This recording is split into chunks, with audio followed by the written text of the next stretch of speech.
this here, so that later on you can use it for your own personal practice. Okay, setting a proper motivation, which has three parts: refuge field, Bodhichitta field, and the purpose of practice.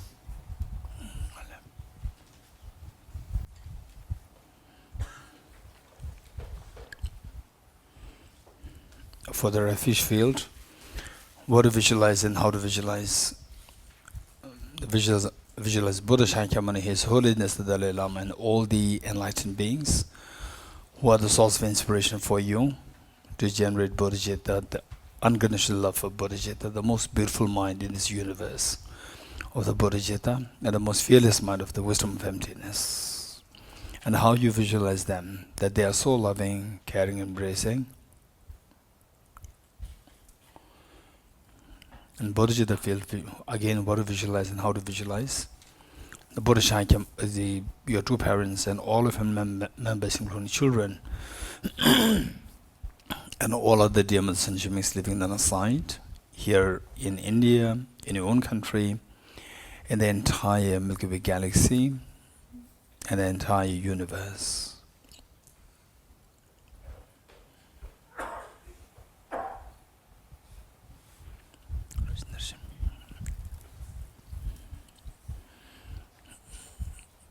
And the purpose of this practice,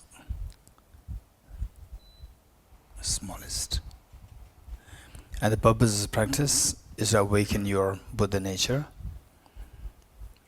And the seed of perfection is within each one of us. How to awaken this is by resorting to very powerful remedies to overcome the error, overcome the mental defilements, for which we need to know the nature of the mental defilements. And the mental defilements are of two kinds: gross and subtle. Gross one referred to as the afflictive obscurations, the presence which blocks us from attaining fearlessness, which is technically referred to as nirvana. And the subtle one referred to as the cognitive obscurations, the presence which stops us from attaining total infinite happiness, which is also referred to as Buddhahood. And how to eradicate these mental defilements. And then these afflictive obscurations, broadly speaking, is of two kinds: contaminant karma self-afflictions. And these afflictions are rooted to the inappropriate tension and self-grasping ignorance. So, seeing that all the afflictive obscurations, they are the offshoots. Either they in the form of the self-grasping ignorance or its offshoots.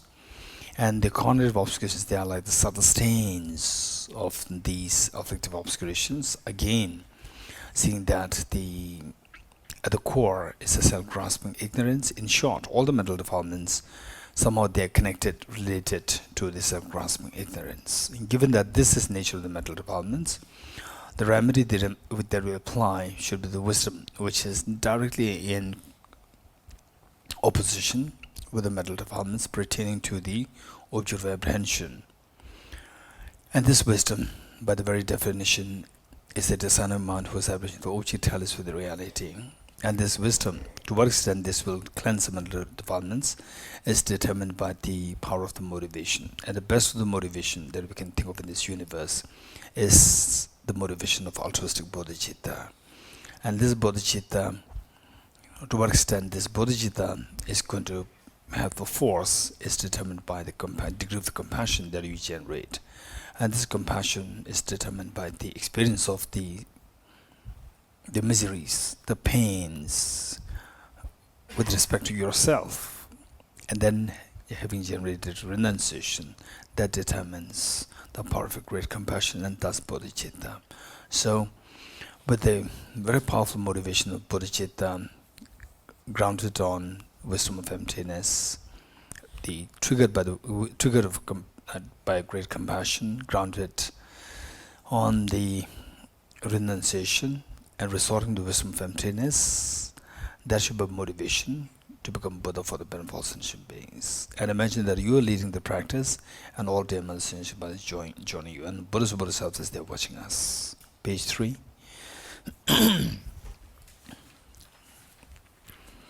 And through His great compassion, you taught the Immaculate Dharma to dispel all perverted views. To you, the Buddha with Dharma, I pay homage. And through His great compassion, you taught the Immaculate Dharma to dispel all perverted views. To you, the Buddha with Dharma, I pay homage. And through His great compassion, you taught the Immaculate Dharma to dispel all perverted views. To you, the Buddha with Dharma, I pay homage.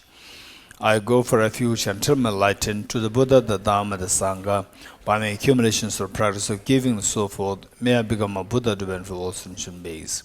I go for refuge until I'm enlightened. To the Buddha, the Dharma, the Sangha, by my accumulations or practice of giving and so forth, may I become a Buddha to benefit all sentient beings. I go for refuge until I'm enlightened. To the Buddha, the Dharma, the Sangha, by my accumulations or practice of giving and so forth, may I become a Buddha to benefit all sentient beings. Sanje joda zoge jo namla chanjo pardo dane yabzo je dage jinso kebe sonam ye drola benjire sanje dubare shu Sanje joda zoge jo namla chanjo pardo dane yabzo Kebe sonam ye dola benjire sanje dubare jo sanje joda zoge jo namlo chanjo bardo dane yabzo je tage jinso kebe sonam ye dola benjire sanje dubare jo. In dependent origination, there is no ceasing, no arising, no annihilation, no permanence, no coming, no going, no separateness, no sameness. I prostrate to the consummate Buddha, the supreme of all teachers, the one who taught this peace which is free of elaborations. I prostrate to the mothers of the hearers, the Bodhisattvas and the Buddhas, which through the knowledge of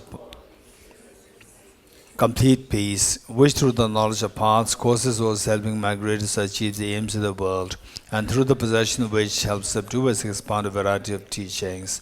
The one who has transformed into the reliable guide, motivated by altruism of benefit sentient beings, the teacher, Sugata and protector to your ministrations, the one who has eliminated the web of conceptualizations and is endowed with the divine bodies of the vast and the profound, who eternally shines for the forever noble light rays, to you the Buddha I make prostrations. Inspired by wisdom and compassion, today in the Buddha's presence I gender the mind of full awakening for the benefit of all sentient beings. Om ye dharma hetu prabhavam hetum tesham dathagato yavatat tesham chayo nirodha evam vati mahashramanaye swaha. Om ye dharma hetu prabhavam hetum tesham dathagato yavatat tesham chayo nirodha evam vati mahashramanaye swaha. Om ye dharma hetu prabhavam hetum tesham dathagato yavatat tesham chayo nirodha evam vati mahashramanaye swaha. All phenomena arise from causes. The causes are taught by the Tathagata, the cessation causes as well as taught by the great seer. Profound, peaceful, elaboration-free, clear and non-composite. This is Dharma.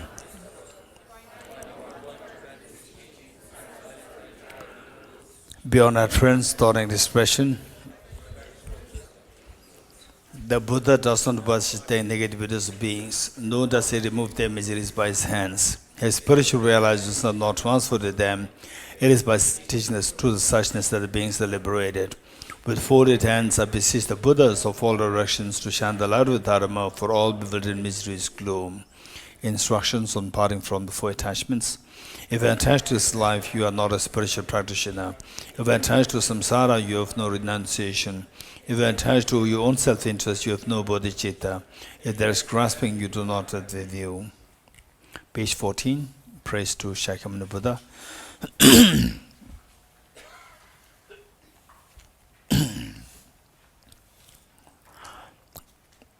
To the founder, the endowed transcendent destroyer, the one gone beyond, the 4 destroyer, completely perfected, full awakened being, perfect in knowledge and in good conduct, Sugata, knower of the world, supreme guide of human beings to be tamed, teacher gods and human beings, to you, the complete and fully awakened one, endowed transcendent destroyer, the glorious conqueror, the subdued from the Shakya clan, I make when, O supreme amongst humans, you were born on this earth, who pays our 7 strides and said, I am supreme in this world. To you who are wise, then I prostrate. Okay, just for information, the first line, the first verse, which we just read. In fact, it is said that the Prince Siddhartha, the Buddha, as a young, day 1, he was born, he took 7 steps. And how many of us, we took at least 1 step? The moment we were born, saying that, Mom, thank you. How many we did that? Okay, so Buddha actually did that. Prince Siddhartha, he did that. And then he said this, that I'm the supreme doesn't mean that I'm the boss. This is not the connotation that I'm awakened. I came to liberate, to help the beings. This is what this 1-day-old child said. Okay, we are very fortunate. Indeed. And most of you already heard the story. This is very important. And if you practice, if I practice, each one of us practice the Dharma, the way the Buddha taught, this is how we gain control over your mind. You as a little girl or a little boy, you just demonstrate such evolved mental state at the day 1 you were born on the planet Earth. So the astrologer, in those days, the tradition was that the kings, queens, the child is born, they consult the astrologers to tell about the child, whole life of the child. And the astrologer picked up the child. He just sort prostrated to the child. He prostrated the child. And he cried. And the king was worried. What happened? Something wrong with my child. And the astrologer said, no. This is going to be the teacher of the whole world. And by the time this child will become the teacher of the guide of the whole world, I will no more on this planet Earth. I will not get the chance to receive teachings from this teacher. This is what this astrologer said. Just the child was born few days. So this is what, when somebody is able to remove the mental defilements and your Buddha nature manifested, this is what you become. Even as a little child, little girl, little boy. So this is the hope with which we are practicing the Dharma. Try your best, identify your mistakes, errors, and just see how to fix these problems to the best you can. So if you can do this, then this is how we go from, when we start the mantra, gate, gate, para gate, means go beyond, go utterly beyond, and establish a full awakening. This is how we improve. It's not that we have to expect perfection, but what we can do, what we must do, is to look for progress. Don't expect, okay, I'm imperfect, I can't do anything, I'm just hopeless, look at this person, look at the group discussion, this person amazing, so knowledgeable, I'm just hopeless. No, this is not the point. Don't expect don't expect perfection. And instead look for progress. If you see the progress happening, this is the success. This is success. And how to create the progress? The multiple factors, primarily to be with good companions who speak good, whose body language is good, mental thinking is pure. Try to be surrounded by such people. If that happens, for example, like some people, they're very good in influencing other people to do good. So, for example, like Brother TBO, amazing inspiration to so many people. he just feels joy to see that other people are following the path. So he encourages. So this is the point. So there should be the progress surrounded by good people. And if that happens, naturally you'll grow. You'll grow. And then eventually you will unfold the wisdom of emptiness. Bodhichitta, amazing experiences will come to us. Okay, with this mind, we'll recite the following verses once more from verse number 1. O Supreme amongst humans, you were born on this earth, you paced out 7 strides, then said, I am supreme in the world. To you who are wise, then I prostrate. With pure bodies, formed supremely pure, wisdom ocean like a golden mountain, fame that blazes in the 3 worlds, winner of the best, Lord, to you I prostrate. With a supreme science face like a spotless moon, color like gold, to you I prostrate. Rust-free like you, the 3 worlds are not, incomparable wise one, to you I prostrate. The Savior having great compassion, the Founder having all understanding, full of merit with qualities like a vast ocean, to you the Tathagata I prostrate. The purity that frees from attachment, the virtue that frees from the lower realms, the one path, the sublime pure reality. Those who are liberated and also show the path to liberation, the holy field qualified with realizations, who are to you the Sangha I prostrate. Do not commit any non-virtuous actions, perform only perfect virtuous actions, subdue your mind thoroughly. This is the teaching of the Buddha. A star, a visual aberration, a flame of lamp, an illusion, a drop of dew or a bubble, a dream, a flash of lightning, a cloud, see conditioned things as such. Through this merits may sentient beings attain the rank of all-seeing, subdue the 4 faults, and be delivered from samsara's ocean, perturbed by the waves of aging, sickness, and death. Page 29, Heart Sutra. Page 29, Heart Sutra. Okay, remember 3 points not to miss. 1, what's the first one? What is the question asked by Shariputra to Avalokiteshvara? Number 2. What is the response given by Avalokiteshvara to Shariputra? What is number 3? What benefit we get if we practice as taught by Avalokiteshvara in response to the question by Shariputra? Okay. If possible, we need to identify which line is which point.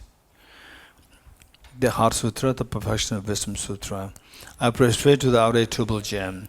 Thus did I hear at one time the Buddha was dwelling on the mass of Valshas mountain in Rajgriha together with a great community of monks and a great community of bodhisattvas.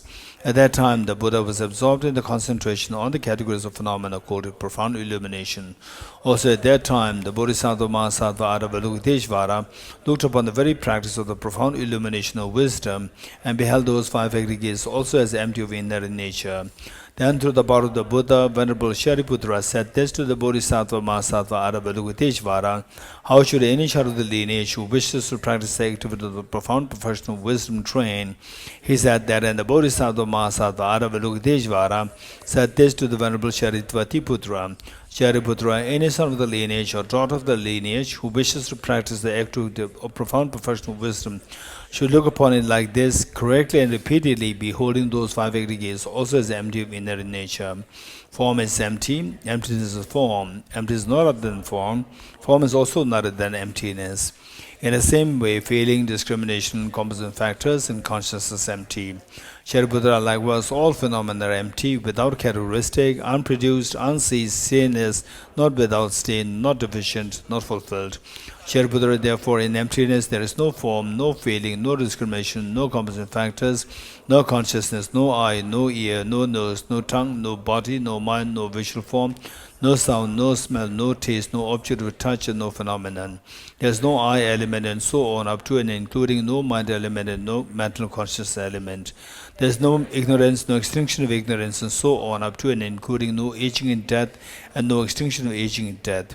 Similarly, there is no suffering, origination, cessation on path. There is no exalted wisdom, no attainment, and also no non-attainment. Shariputra, therefore, because there is no attainment, the mind without obscuration and thus without fear. Having completely passed beyond error, they reach the end point of nirvana. All the Buddhas who dwell at the three times also manifest the complete awakened, unsurpassable, perfect, complete enlightenment in reliance on the perfection of wisdom. Therefore, the mantra of the perfection of wisdom, the mantra of great knowledge, the unsurpassed mantra, mantra equal to the unequaled, the mantra that thoroughly pacifies all suffering, should be known as truth, since it is not false. The mantra of the perfection of wisdom is declared, Yata Om Gade Gade Bara Gade Bara Samgade Bodhi Swaha. Shariputra, the Bodhisattva, Mahasattva should train the profound perfection of wisdom like that. Then the Buddha arose from their concentration and commanded the Bodhisattva, Mahasattva, Aravadutishvara, saying, well said, son of the lineage, it is like that, it is like that. One should practice a profound perfection of wisdom, just as you've indicated, even the Tathagatas rejoice. The Buddha having thus spoken, Venerable Sharitvatiputra, the Bodhisattva, Mahasattva, Aravadutishvara, those surrounding in the entirety, along with the world of gods, humans, asuras, and Gandharvas, were overjoyed in Hari praise that is spoken by the Buddha. Deyata Om Gate Gate Paragate Parasam Gate Bodhisvatyata Om Gate Gate Paragate Parasam Gate Bodhisvatyata Om Gate Gate Paragate Parasam Gate Bodhisvatyata Om Gate Gate Paragate Parasam Gate Bodhisvatyata Om Gate Gate Paragate Parasam Gate Bodhisvatyata Om Gate Gate Paragate Samgate Bodhisvaha.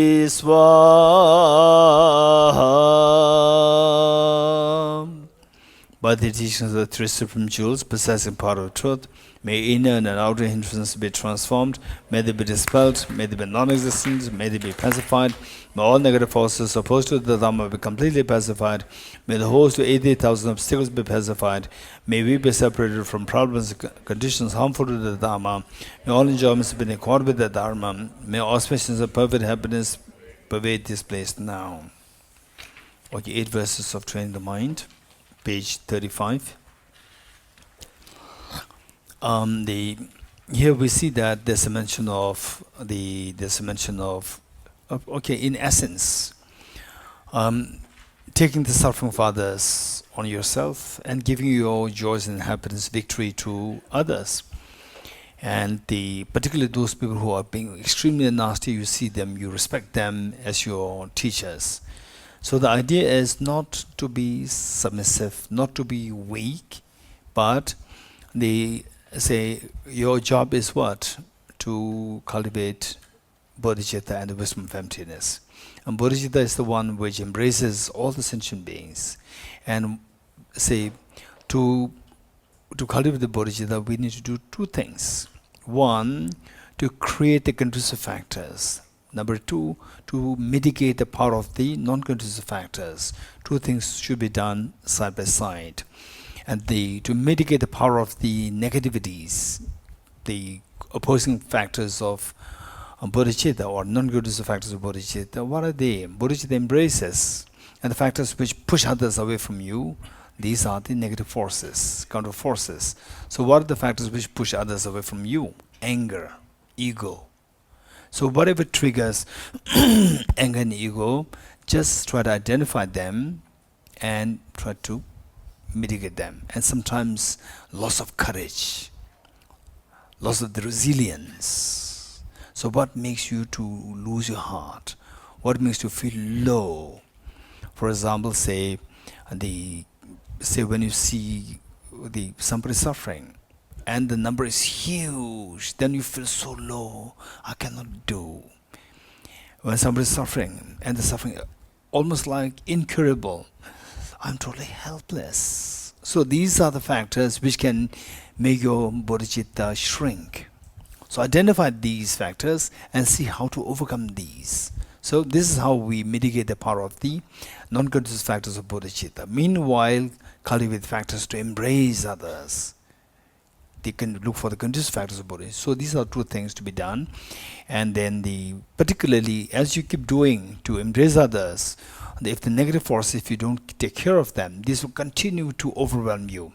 And your bodhicitta will never grow. Although you put a lot of effort, the negativities are always there ingrained in us, and they will overwhelm us. So when you take care of both, and here the great teacher Geshe Tangpa, and he was actually known for his practice of bodhicitta. So what is said is that he was always seen as just in the wilderness. He would just take some steps and stand and then cry. Again come back and again stop and again cry. So people notice that. And also the people notice that he never smiled. He's always in a sad mood. All because he was thinking about the bodhicitta. Simply because you are thinking about the bodhicitta doesn't mean that it will make you sad. The thing is that there are different phases of life. When you think about the non-conscious factors of bodhicitta, like the enormity of these miseries of the world, and the depth of the miseries of the individuals in the world, when you see these things, it can make you feel there's no room for ego, there's no room for the celebration. And then when you think about the benefits of bodhicitta, is full of lights and the celebration. So we need to have both. So this teacher is known for the practice of bodhicitta. Actually what he was doing in this wilderness was actually practicing bodhicitta. Think about the miseries of sentient beings, not about himself, but about sentient beings. Okay, so here the great Bodhisattva Geshe Tangpa, he identified what are the factors which can actually demoralize us in your pursuit of the bodhicitta practice, and then how to overcome them, and not to practice self-denial. This is not the idea. Idea is to get rid of the ego and what can potentially trigger ego and anger. Identify these factors and remove these factors, then the ego and the anger automatically subside. And once the ego and anger subside, then it leaves room for your compassion to grow. This is beautiful practice. So when the anger subsides, you see that then you're otherwise somebody who is not seen to be so compassionate, because there is always judgmental. Oh, this person's like that, this person's like that. Just through comments on others and not seeing of yourself. So that deeply and greatly hampers the growth of compassion. When the compassion is hampered, what happens? You will never be happy. What really makes you happy is that compassion. The secret of compassion, the joy and happiness, lies in the practice of compassion. So in a way, being judgmental is proving that you are somebody, and that's somebody for what? So that I'll be happy. And instead it is counterproductive. It only creates about the misery, stress, anxiety, people not liking you. All these are created by this ego and the selfishness and anger. So identifying the factors which can potentially trigger these, and in our day-to-day life, not just in the morning prayers. This is just to to evaluate what I should be doing, what I should not be doing. In the actual day-to-day life, when you go out, interact with the people in the group discussion, you want to make a point, you say something, and you're one of the group members is little, against what you said, and your ego feel hurt, you say something even more strong, right? And then mentally you think about this person is nasty, right? So actually, these are the things, this is real test. When you go through a real life challenges, this is a real test. So make sure that, okay, even that is also impermanent, this one day it'll pass away. And then the 13th day, 13th of October, and then 14th, even if we like to be together, we cannot. We have to disperse, right? Even though we like to say that you said something against me, even if you like to push like this, it will go away. You may not even meet again, ever again. At least in this life. In the future life, you'll meet when you become Buddha. But we may not meet. So therefore, why should we have to take these things, small things, too serious? Just ignore. Think about impermanence. And gradually think about the illusion-like nature. It's all projection of your own mind. Finally, you see that finally, I'm all stuck in all these things to make sure that I safeguard myself. The best way to safeguard yourself, your happiness, is learn how to let go of these non-conducive factors and replace this anger by compassion and love. Okay. 8 verses for training the mind by Geshe Dorji.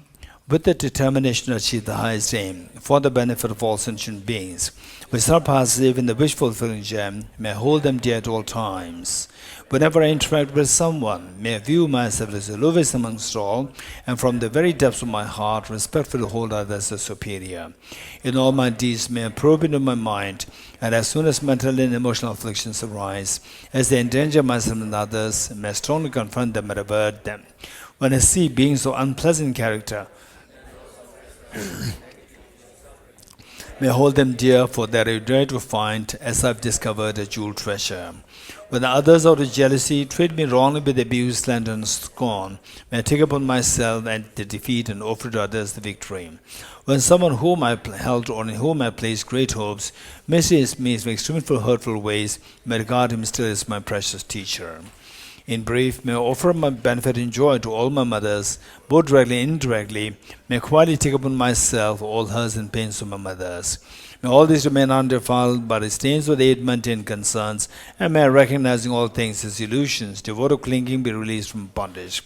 From my 2 collections, vast space that I have amassed from working with effort in this practice for a great length of time, may I become the chief leading Buddha for all those whose minds wisdom is blinded by ignorance. 7. Practice. The excerpt from the King of Prayers, Extraordinary Aspiration of the Practice of Samatha Vajra.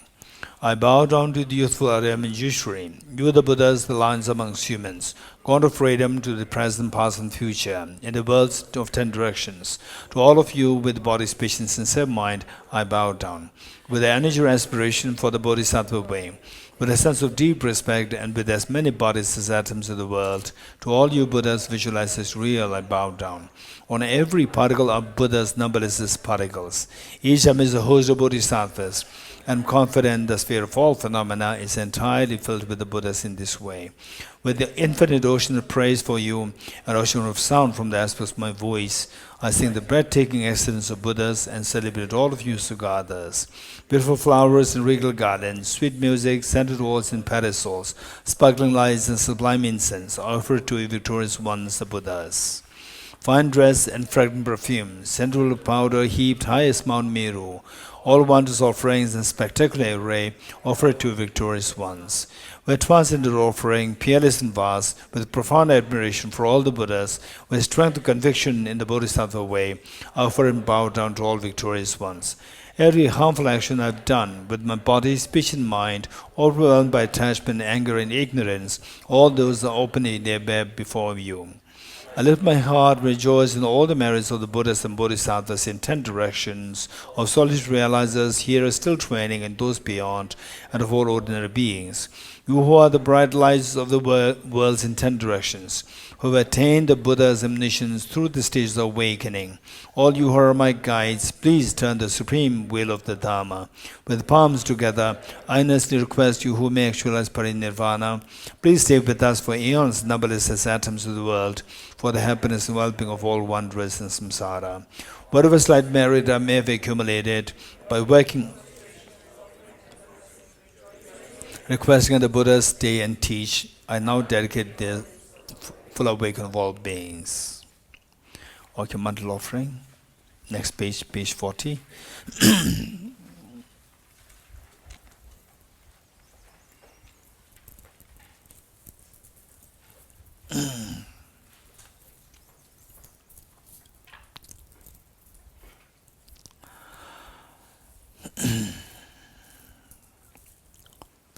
This ground anointed with perfume, strewn with flowers, adorned with Mount Meru, the 4 continents, the sun and the moon. I imagine this as a Buddha filled and offer it. May all sentient beings enjoy this pure land. O Sajibhe Geshe Dorji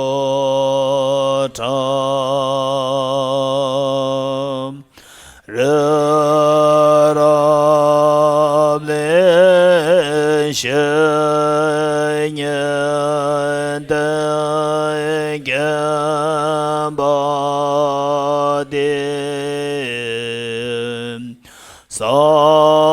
Geshe Dorji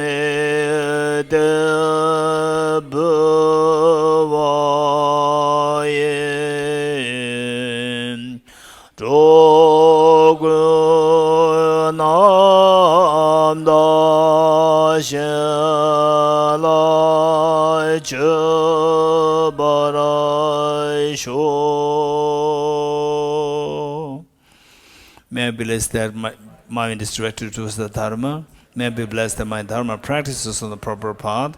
May I be blessed that the path is free of flaws. May I be blessed that flaws are seen in the light of exalted wisdom. The 4 Dhammas of Venerable Bhikshu Mahasattva, becoming utterly frustrated with the ignorance that grasp it in true existence, please bless me to see genuine renunciation, seeing all aspects of samsara as viciously repulsive. Please bless me that my mind stream overflows with the precious Bodhichitta that cherishes others more than myself. Please bless me to have an immaculate experience of the wisdom of emptiness that does not see even an atom of intrinsic reality on the basis of understanding how things come into being by dependent origination through mere conditioning. Please bless me that my mind stream overflows with the precious wisdom of non-duality, bliss and emptiness. Edam Guru Ratna Mandala Gamne Rate Amen. Okay, next, foundation of all good qualities, the roadmap to enlightenment by Lama Tsongkhapa. And as we read this, just see that in a real life, is there any parallels or how I lead my life and what is said in the text? These two go contradictory or overlap or parallel. All of us, we need to check it, examine it, and if it goes parallel, good, very good, just rejoice. And whereas if these two are going the opposite direction, it is time for us to redirect our mind to go in the direction as taught in this roadmap. So this is the real Dharma practice. It's not that people recognize you. People say that, oh, he's a great practitioner, she's a great practitioner, he meditates, she meditates. No, this is not the point. Finally, by meditating, your mind should be improving. And what do you mean by improvement? Just see, these are the yardsticks to see that how much you're growing. That's important. Okay. The foundation of all good qualities is a kind and perfect pure Guru. Correct devotion to him is the root of the path. By clearly seeing this and applying great effort, please bless me to rely upon him with great respect. Understanding that the precious freedom of this rebirth is found only once, is greatly meaningful and is difficult to find again. Please bless me to jet with the mind that unceasingly day and night takes its essence. This life is as impermanent as a water bubble. Remember how quickly decades and death comes. After that, just like a shadow follows the body, results of virtues and non-virtues come or follow. Finding firm and definite conviction in this, please bless me always to be careful, to abandon even the slightest negativity and accomplish all virtuous deeds. Samsaric splendors are unsatisfying and unreliable. Seeking them to draw to all suffering. Recognizing these shortcomings, please bless me to generate a strong wish for the bliss of liberation. Led by this pure thought, mindfulness, alertness, and great question arise. The root of the teaching is keeping the Pratimoksha vows. Please bless me to accomplish the essential practice. Just as I have fallen into the sea of samsara, so have all other migratory beings. Please bless me to train in Supreme Bodhichitta and bear the responsibility of freeing migratory beings. Even if I develop Bodhichitta but I don't practice the three types of morality, I'll not achieve enlightenment. With my clear recognition of this, please bless me to practice the Bodhisattva vows with great energy. Once I pacify distractions to wrong objects and correctly analyze the meaning of reality, please bless me to generate quickly within my mind stream the unified part of karma abiding space inside. Having become a pure vessel by training the general path, please bless me to enter the holy gate with the fortunate ones, the Supreme Vajra vehicle. At that time, the basis of accomplishing the two attainments is keeping pure vows and samaya. As I become firmly convinced of this, please bless me to protect these vows and pledge them my life. Then, having realized the importance of the two stages, by practicing with great energy, never giving up the 4 sessions, please bless me to realize the teachings of the Holy Guru. Like that, may the Gurus who showed the noble path and spiritual friends who practice their alone lives, please bless me to pacify completely all out any inner hindrances. In all my lives, never separated from my perfect Gurus, may enjoy the magnificent Dharma by completing the qualities stages of the paths, may could attain the Sutra Vajratara. Okay, mix him a verse. You are Avalokiteshvara, great treasure of non-referential compassion, and Manjushri, master of flawless wisdom, as well as Vajrapani, destroyer of hosts of demons without exception, Zongaba, crown jewel of the sages of the land of snows, Losanta by you, make feed and make prostrations.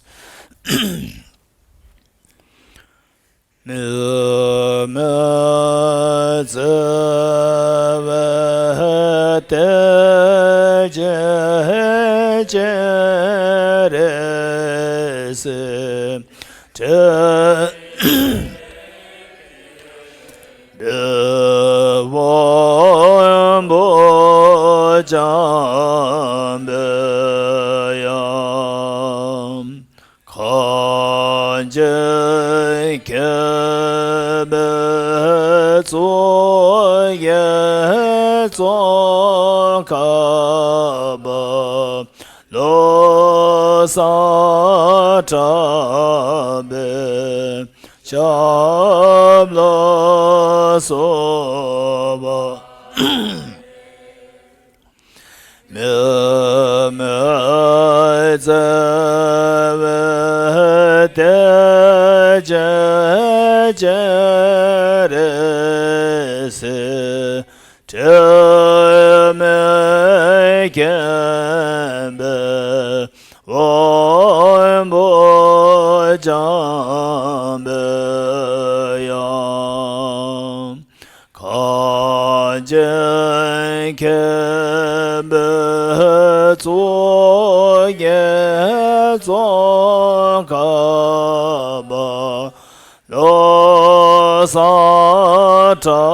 Satabe Shabla Sobade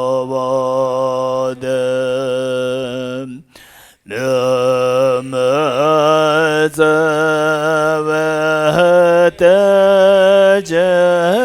Jerese Temekembe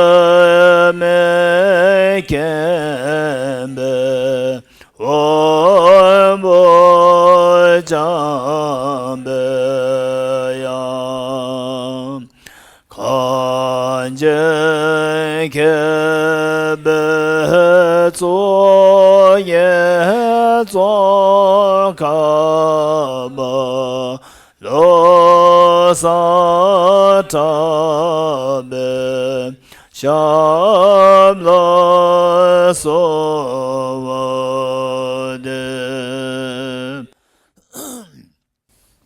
You are a Vadukatishvara, great treasure of non-referential compassion, and Manjushri, master of flawless wisdom, as well as a Vajrapani, dissolve hosts of demons without exception, Sankaba, crown jewel of the sage of the land who snows, Losantaba, at your feet and make prostrations.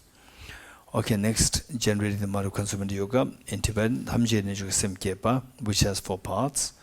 Okay, first, Shamatha practice, then Renunciation, then Bodhichitta, wisdom emptiness, then taking the aspiration Bodhisattva vow.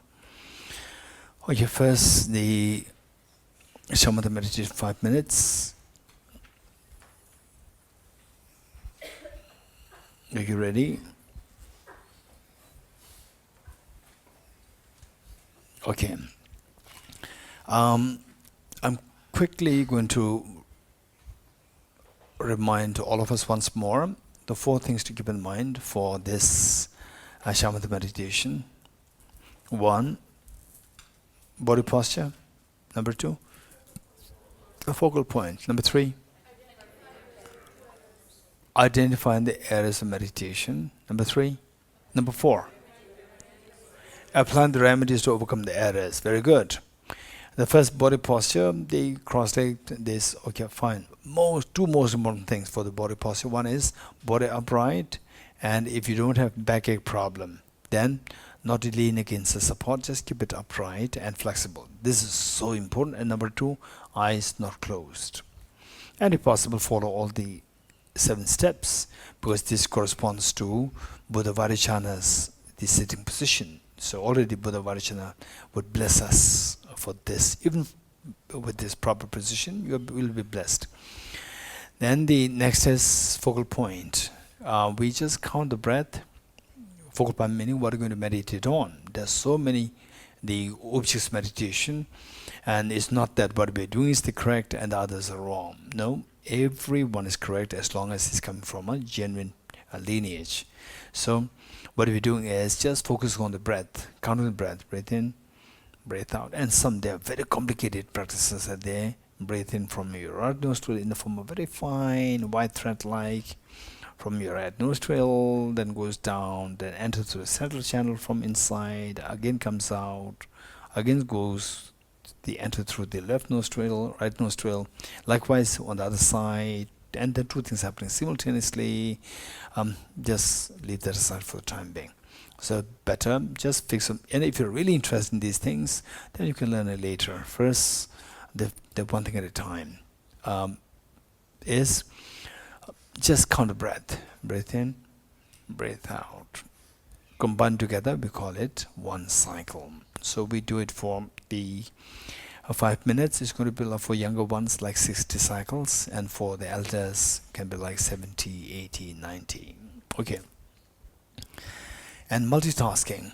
While we count the breath, just see if you can visualize a tiny white dot 2 mm or 3 mm in diameter between the nose and the upper lip.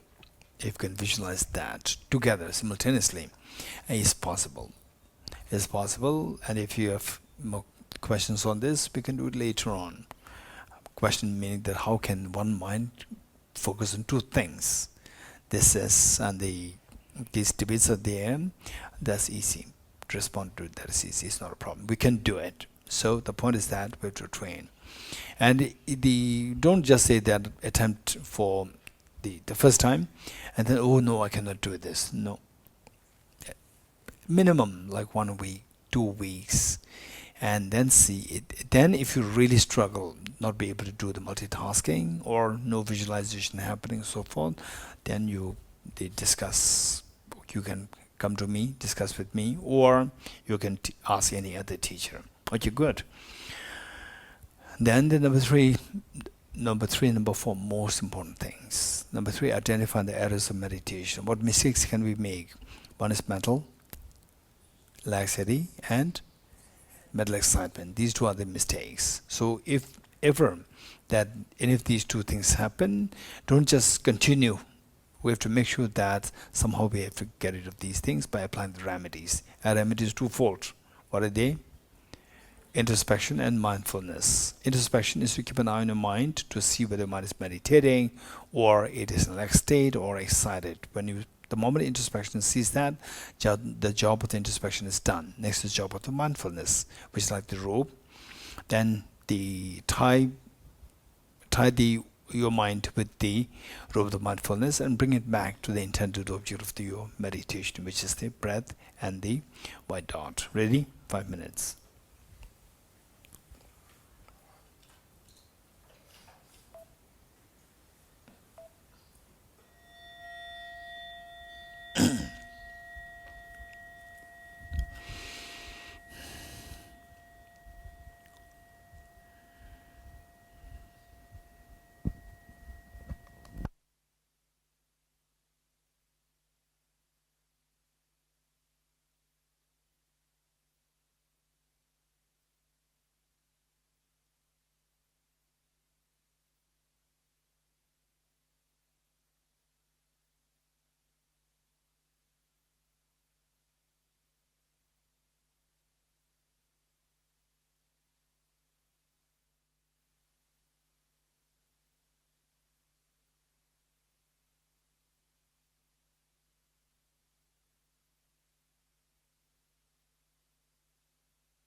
Okay, next is renunciation.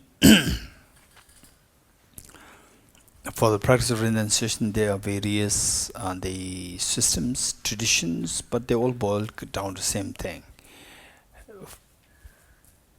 based on the Buddha's own teachings. Different traditions, Sakya, Kaikyu, Nyingma, Gelug, they own the systems, which may vary slightly from each other, but they all boil down to the same point, which comes from the Buddha. So we do directly what the Buddha taught, the 4 seals. Okay, ready? And all along these practices, just see how much we can invoke the respective experiences. That's very important, invoking these experiences. And this is going to be guided meditation, unlike the single point of meditation. These are all going to be guided. And today we do the guided.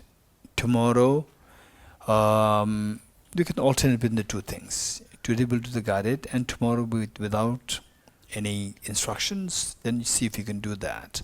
And after getting guided, we will alternate between these two.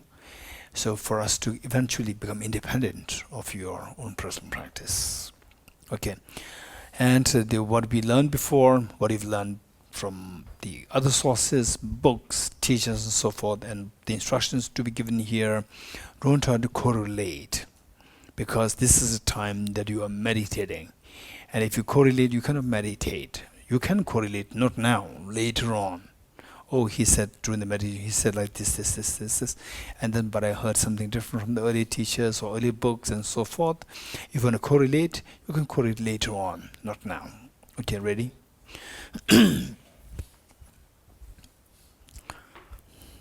Renunciation. Renunciation is to renounce the miseries, not to renounce the happiness. To renounce the miseries, we need to know how to renounce causes of the miseries. An extremely wise approach which the Buddha taught. Ye dharma hedu prabhava hetum tesham tathagato hyavattat. And identifying these, the cause of the miseries. To identify that, the Buddha identified ultimately is the ignorance, which is the root of all the miseries. And ignorance has many layers. Buddha identified 4 layers of ignorance, while there are innumerable millions and trillions of layers are there. But the Buddha identified 4 very important levels of ignorance. First,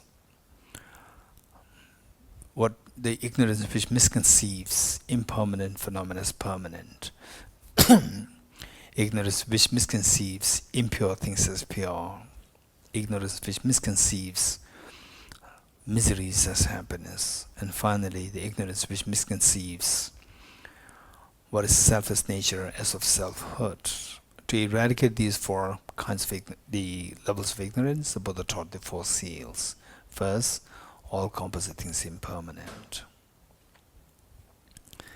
And impermanence is of two kinds, gross and subtle. The gross meaning, impermanent phenomena whose continuum terminates. For example, 2023, it already started on its own. Likewise, the past great kings, the queens, King Alexander the Great, Julius Caesar, Genghis Khan, and so forth, these are all fall in the category of the gross impermanence, the continuum which terminates. It is so important for us to think of this gross impermanence, including our own death, impermanence of death. Just imagine, go back in time, 200 years ago, where there were parents, children, politicians, administrators, all were there. And the children, they had so much expectations from their life. And the parents likewise had the expectation from the children. And whether these expectations and the goals, whether they accomplished or not, they're all gone. Where are these people now? It's all gone. Young ones, old ones, along with the plans, whether the plans and the expectations, whether accomplished or not accomplished, they're all gone. It's not that they are unfortunate. We are very fortunate, but we are still alive. No, it's a matter of time. 200 years down the line in the future, not even a single person today out of the 8 billion human beings will be alive then. And how many will be remembered? Most likely none of us will be remembered in those days. 200 years later, we will have no memory. People will have no memory of who you are, who you were. So this is reality. It is for this reason that the Buddha indicated that whatever is gathered, whatever gathers, disperses. Whatever is accumulated, exhausts. Whatever stands, falls. Whatever is born, dies. This is reality. And the beautiful sunset we enjoy, it's just a matter of a few minutes, it is gone. And your youth is gone when you are just very beautiful young little girl, age 4, 5, 6, 7, 8, and very beautiful little boy, age 4, 5, 6, is all gone. This is impermanence, gross impermanence. And this gross impermanence, the obvious change that you see, for that to happen, there should be the subtle impermanence underscoring that. The change that you see over the span of 1 year is possible. On the change that you see over the span of the last 19 years, 20 years is possible only if the change is happening on the yearly basis. And the change that you see on the yearly basis is possible only if this change happening on the monthly basis, weekly basis, daily basis, hourly basis, and the minute by minute basis, second by second basis, millisecond by millisecond basis, nanosecond by nanosecond basis. Yes. And the reality is all composite things, they are like vibrations. We see them so static. This is simply the limitation of our eye consciousness. Limitation of eye consciousness and the imprints, deep imprints of viewing impermanent phenomena as permanent acting on our mind, making us see something which is so unreal out there, which is, while they are impermanent phenomena, momentarily moving, and constant flux of change. On the contrary, we said when so static, this is an illusion that our mind creates. In reality, all composite things should necessarily be undergoing momentary change. If you think of this change, it's very scary. Things that we feel attached to. For example, somebody tells you that, okay, I'll support you with $1 million for your business. You are so happy. And if this money on loan is for just like 1 hour, what can you do? It's so short a duration. So your excitement will instantly disappear. This is exactly what happens if you come to know the reality that all composite things are impermanent. They're so momentary. For example, say the flower that you feel so beautiful about, the cheesecake or the momo, whatever. The moment you go to grab at it, the object to which you feel attached is already gone, and another older version of the object came to existence. Again, you hold it, it's already gone, and there's nothing. No composite phenomena where you can really own something. It's just so momentary that the moment you grab it, it's gone. This is impermanent. When you think about this, it's very scary. It is like all the composite phenomena, they are like very fast moving objects.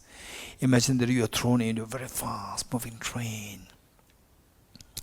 What do you feel? A stranger picks you up from the train station, throws you into a very fast-moving express train. What do you think? Very scary. The faster the train moves, more the fear. Why? We don't know where this train is taking us. And who decides where this train is taking us? The train driver decides. If the train driver is your mother, no doubt it'll take only to our picnic spot. But if the train driver is terrorist or under the domain of the terrorists, under the force of the terrorists, it'll only take you to slaughterhouse, which is extremely painful, agonizingly painful and scary. In our case, the train driver is our mind, which takes us to the future. Unfortunately, this mind is under the dictate of the two worst of the demons and contaminations. Worst of contamination, which is self-grasping ignorance, complemented by this self-centered attitude.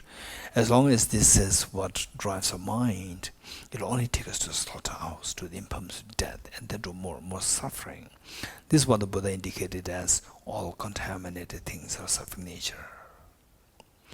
Contamination like what? Contamination in the form of afflictions, and the contaminated karmas, which are afflictions, drive us into engaging in.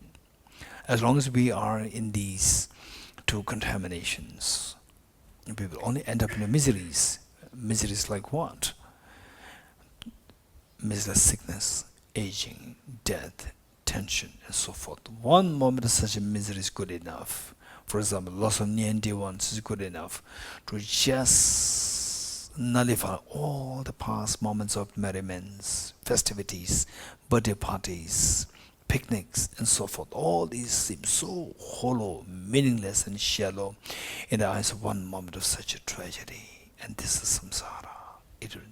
This is what we have been going through since time immemorial till now. To think of one moment of such a painful tear is good enough to nullify all the past moments. They're so meaningless. Yes, it's indeed extremely trying to even think of that we have to go through all these processes. The loved ones that you feel today, one day they'll be gone. One day you'll be gone. Very scary experience. Childlike people, they cannot see them, and they just live in the bliss of ignorance. When they actually encounter the situation, they are traumatized and paranoid.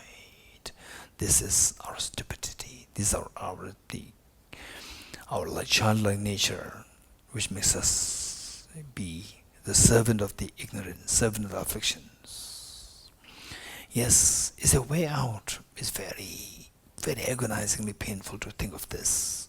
Tears after tears after tears. Is there a way out? Yes, of course there's a way out. What is the way out? 2023 stopped on its own. Our youth stops on their own.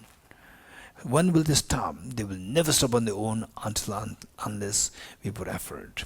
Impermanent phenomena, there are three categories. One, whose continuum invariably stops. Nobody has to do anything. For example, your youth, nobody has to stop it. It stops on its own. Even though you don't want it to be stopped, it stopped. 2020, 2023, nobody stopped it. It stopped on its own. So, where the continuum invariably terminates. This is one class of the impermanent phenomena. Second class of impermanent phenomena, whose continuum never stops. Your mind, time, and the particles. They never stop. Particles meaning electrons, protons, neutrons, quantas.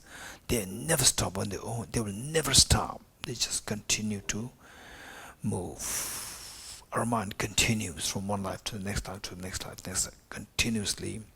You become enlightened, you become Buddha, still it continues. Time, it flows in arrow, in one direction, endlessly. But there's a third class of phenomena, impermanent phenomena, whose continuum will never stop unless until we put effort. If you put effort, we can stop them. Like what? Our miseries, our afflictions, our contaminated karmas, and our samsara, the loss of the freedom. These are the impermanent phenomena whose continuum can be stopped only if we put effort. Without the effort, they will never stop on their own. We'll continue to have to shed tears out of the agonizing pains. What kind of effort is required to stop these pains for good? Buddha taught ye Dharma hetu prabhava. So these, remember that they come from the causes. Identify the causes and bring an end to these causes. What is cause? Ultimately is the ignorance. How to stop this ignorance? By introducing a very powerful counter force. What is that counter force? The wisdom. What is that wisdom? Wisdom, by the very definition, is a discerning mind whose apprehension of the object tallies with reality. And what's the reality? The reality is what the Buddha indicated as the third seal. Everything is the nature of emptiness, selflessness. Okay, let's quickly meditate on emptiness, which can be very shallow. Those of us from NMC 1 and NMC 1 to 3 who are already exposed to emptiness concept, you can meditate emptiness right away. And those of us new, I'll just give you a very shallow understanding of I'll inform you of this very shallow understanding what emptiness is. Okay. Just as the dream, when you dream is real, your fears, emotions are stirred, particularly the fear. The moment you wake up, the fear dissolves. Why? To see that the dream is nothing but an empty of being real, emptiness, empty of being real. So just as the fear of the dream can be stopped by knowing that dream is empty of being real, likewise the fear of the samsara can be stopped by seeing the dream-like samsara as not being real, empty of being real. Yes, it makes sense. If this is how we can bring an end to the fears of the illusion like samsara, then what's the benefit? Yes, the benefit is that just as when you wake up from the nightmare of the tiger jumping, pouncing on you in your dream, and then the moment you wake up, the fear of the tiger pouncing on you dissolves. Likewise, we wake up from the sleep of ignorance to see that nothing truly exists from the object is all the projection of my own mind. Your mind transcends all the miseries, transcends your sorrow. The moment that the sorrow is transcended, it leaves room for the peace to dawn in you. And that is a very reliable peace, absolute peace. This is what the Buddha indicated as transcending sorrow is absolute peace, which is the fourth seal. Just stay in this experience for a while, that may I be able to experience that everything is coming projected by my own mind. Nothing is real from the object. So that all my sorrows will be transcended, and the genuine peace, absolute peace, will dawn in me and all the dimensions should be. Stay in this experience for a while.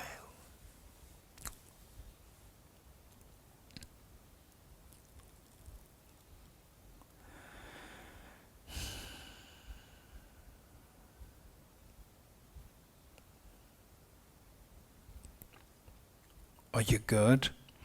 Come out, and let's take a few seconds gap before we move to the Bodhichitta practice.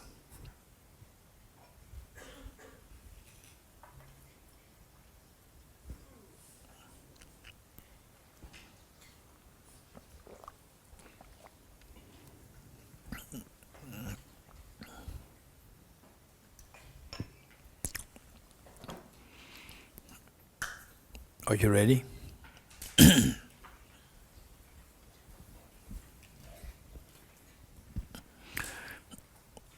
Okay. Bodhichitta again is going to be guided meditation, and today we'll do the guided, and tomorrow just if you can do on your own, and the day after tomorrow again. Where you find difficulty, then day after tomorrow you will then pay more attention to the guided instructions. Okay, ready?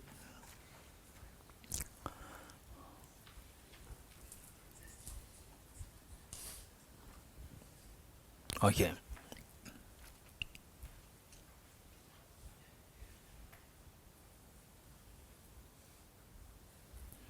Stuff, you need the light or not?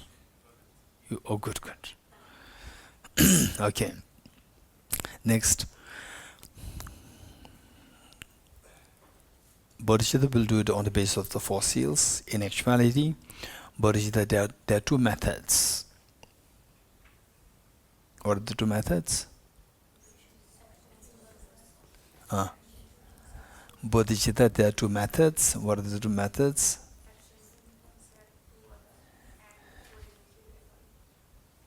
Anyone else? Raise hands. Raise hands. What are two methods to generate bodhicitta? Raise hands. Okay, Sonamla.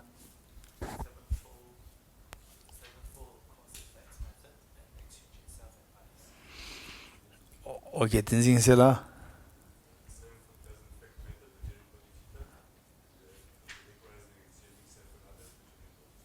Okay, so while what Sonamla said is perfect, and what the Rina said is good. What is complete is what Tenzin Sela Benla said. Sevenfold cause and effect method to generate bodhicitta, and the method of equalizing the exchanging self for others to generate bodhicitta. These two methods. So these two methods, we have to study them, contemplate on this, and then on a daily basis practice it. So to be very honest, what we are doing now, the four immeasurables, just by doing four immeasurables, bodhicitta will not arise. You getting it? It will not arise. Bodhicitta, for that we require these two methods. Sevenfold cause of a method to generate bodhicitta, and a method of equalizing the exchanges of others to generate bodhicitta. These two must be practiced. If you don't practice this, you will never see the wonder of the bodhicitta. Bodhicitta is amazing experience, amazing. You just see that your heart is expanding. Your heart is expanding, and then you become a very stable person. No matter what external factors triggers disturbance there, your mind is very calm, placid, like a vast ocean, not affected by anything else. So you will never experience this if you don't practice the two methods. And these two methods will take time to get to some experience. But this is the way, if you don't want to shed tears of samsara. Okay, how many don't want to shed tears of samsara? Raise hands. It's very painful. Enough is enough. I don't want it anymore. Raise hands. Okay, you raise hands, and among those who raise hands again those who are serious, who actually meant it. good. If you meant this is the way you have to do it, practice Bodhichitta, these two methods. You're getting it? Why we are not doing it? In the first place, we have not learned it. We have to learn the steps. We have to learn the reasons. We have to change the cognitive thought process. Through these, we learn the reasons to bring about the cognitive thought process change. And with this, then the effective transformation automatically happens. Okay. But the in-group, and also that to do these two methods in group can be little time-taking, because that then you have to be in rush. Whereas when you do it on your own, you can take your own pace. So whereas in group, sometimes you may feel that that's too short. Sometimes it can be. So the time management is going to be a little complicated. Okay. Anyway, in group usually we do the formationals. Although this is good, it will serve as the ground for us to practice Bodhichitta. But keep in mind that just by doing the practice of four immeasurables will not take you to Bodhichitta. You're getting it? The actual Bodhichitta. Okay. But this will help us create the atmosphere for practicing Bodhichitta. Ready? For immeasurables, the first one, immeasurable loving kindness. What is immeasurable loving kindness in Sanskrit and Pali? Metta. Metta. Metta. Metta. Metta. Hey, anybody? Pali, Metta, Sanskrit? Maitri. Metta,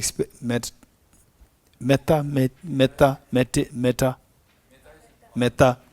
In Pali, Maitri. In Sanskrit. Okay. In Tibetan, Chambaseme, immeasurable, the loving kindness. Okay. And as the instructions given, don't just flow. You're getting it? Flow plus cognitively be active. Okay, what he said. You're getting it? He said these things. Because tomorrow you have to do it yourself. You have to know the instructions, right? Okay. Immeasurable loving kindness. How good would it be that all my dear mother sentient beings are endowed with happiness and the causes of happiness. And the causes of happiness primarily consisting of the most beautiful mind of Bodhichitta and the most fearless mind of the wisdom of emptiness. May all my dear mother sentient beings be endowed with happiness and the causes of happiness. I will take the responsibility that all my dear mother sentient beings are endowed with happiness and the causes of happiness. The Buddhist Bodhisattvas, like a mother after all these many years of raising her children, today the eldest daughter just aged 12 and the eldest son aged 11, two of them come to the mother, telling the mother, "Mother, please take rest, you have done everything for us. We are grown up, we'll take care of all our siblings." And the mother could not believe her eyes and ears. Felt so joyous and proud of her two children that tears rolled down her cheeks. This is exactly what happens to all the Buddhist Bodhisattvas, to see that you are making such a courageous commitment to take the responsibility of all the Dharma sentient beings on his shoulder. And this pride and joy the Buddhists and Bodhisattvas feel invoke their compassionate minds to send for the nectars of very soothing lights to pursue in all Dharma sentient beings.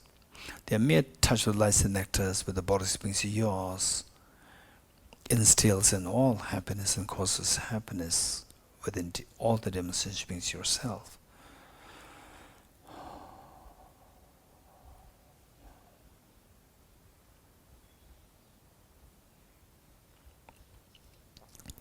And you witnessing such a miracle is happening towards all of Dharma sentient beings. You're intensely happy.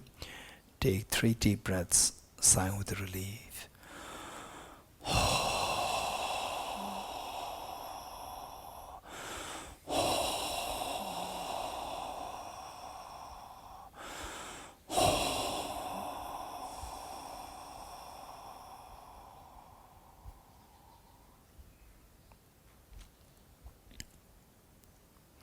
Next, immeasurable compassion.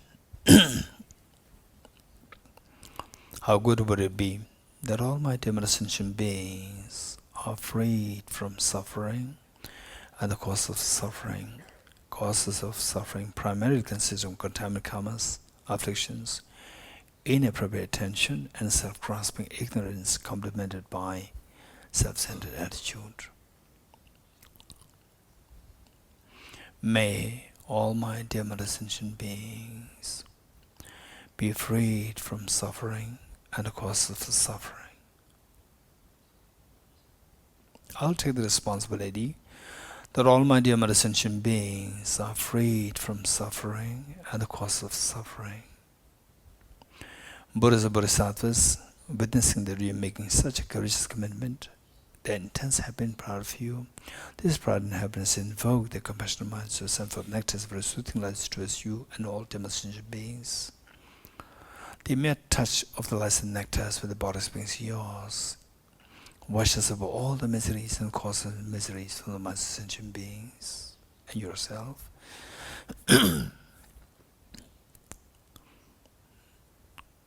And you witnessing such a miracle is happening to us all the sentient beings. You're intense happy. Take 3 deep breaths, sigh with relief.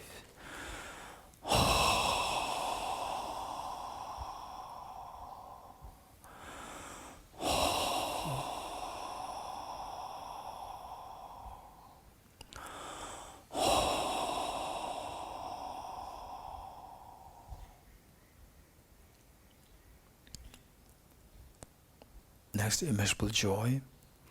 How good would it be that all my dear sentient beings are never separated from happiness and the causes of happiness that they endowed with. May all my dear sentient beings never be separated from happiness and the causes of happiness that they endowed with. I'll take the responsibility that all my dear sentient beings are never separated from happiness and the causes of happiness that they endowed with. The Buddhas and Bodhisattvas, witnessing that you making such a courageous commitment, their intense happiness and proud for you. This pride and happiness invoke their compassionate omniscient minds to send forth nectars of soothing lights towards you and all dear sentient beings. Their mere touch the lights and the nectars with the body's beings yours stabilizes the happiness and the causes of happiness the beings endowed with.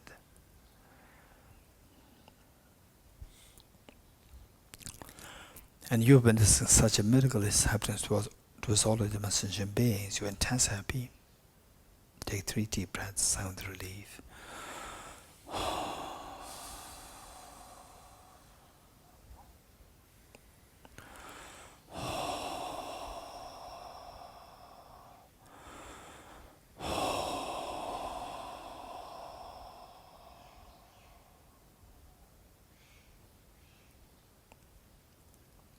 Next, immeasurable equanimity.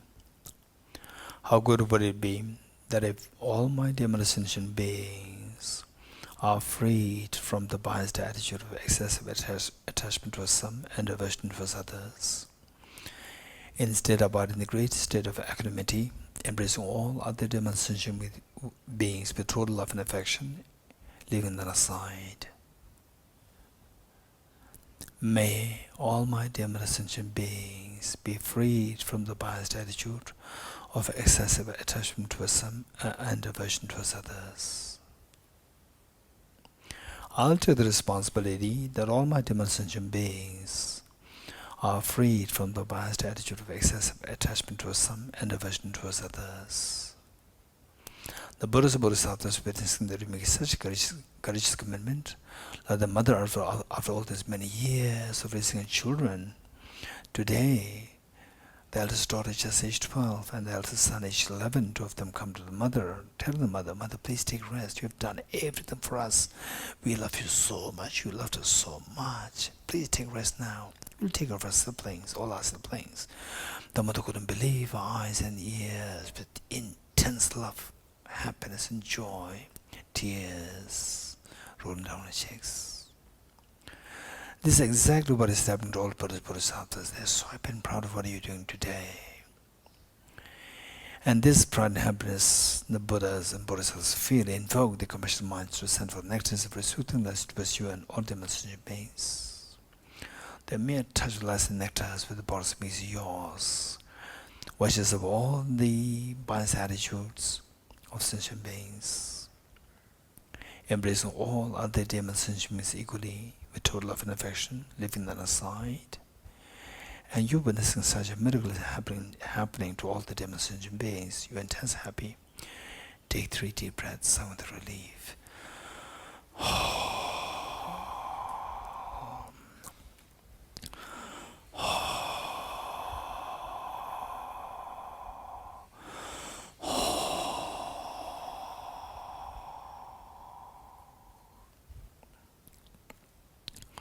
Underscoring all the 4 immeasurables is the unconditional love towards all the beings. Abiding this experience for a while. Imagine that you are looking at the eyes of each of sentient beings to the extent with so much love and affection, to the extent that each one of them feels themselves so special in your eyes. And this unconditional love towards all the beings will serve as the foundation for us to practice Bodhichitta. With his mind, with folded hands, let us make the Bodhichitta commitment 3 times together. First I'll say this, and then let us all repeat this 3 times and try to be as natural as possible. And even if it is superficial, it doesn't matter. This is the meaning of the practice. May I become Buddha for the benefit of all my dear mother sentient beings. May I become Buddha for the benefit of all my dear mother sentient beings. May I become Buddha for the benefit of all my dear mother sentient beings. May I become Buddha for the benefit of all my dear mother sentient beings. Abide in this most courageous mind, the most beautiful mind of the Bodhichitta that possibly exists in the whole universe. And today you've generated this. Abide in this experience for a while. And slowly transform this beautiful mind of Bodhichitta into a spotless, clean moon disk, horizontally sitting with the heart. It's amazing that we made such a courageous commitment to become Buddha for the benefit of all demon sentient beings. But remember, no matter how much you squeeze a handful of sand, no oil comes out. Yes, I know that. I'm not like a handful of sand. Instead, I'm like a handful of sunflower seeds, squeezing which oil does come out. I have the potential for the Buddhahood. But if that were the case, why not that this Buddha nature is activated since time immemorial till now? Yes, it's all because that since time immemorial till today, I've been deceived by the 2 demons, self-grasping, ignorant, self-centered attitude. And today I'm demoralized. I'm being disillusioned by these 2 demons. I'm going to do everything to exterminate these 2 demons. What am I going to do to exterminate the 2 demons? I'm going to resort to a very powerful remedy, which thus far I failed to do so. And today I'm going to do that. What is that powerful remedy? The non-dual wisdom of Arya Bodhisattvas. What is that wisdom like? That wisdom of emptiness. Let us quickly retrieve the experience of this emptiness from what we did on the 3rd seal out of the 4 seals. Okay, just think of yourself and think of the dream flower and yourself now and the real flower now. What's the difference? Dream flower comes from mind and the real flower is from the object. That is self-grasping ignorance. Just the dream flower comes from the mind, projected by the mind. Even the real flower in yourself, the people around you, the deer park, everything is just as dreams projected by the mind, they're also projected by your own mind. Okay. How do I know that this belief that the self and other things exist subjectively? If they do exist subjectively, remember what Arjuna taught in Ratnamala, Precious Garnet. If the mirage were to be water, why not those close by the mirage see water? with a similar tone of reasoning. If I were to exist objectively, why don't I see this eye or the flower as I go closer to the object? Okay, now let us go closer to the object to see if the flower does exist objectively. Going closer to the object is known as ultimate analysis.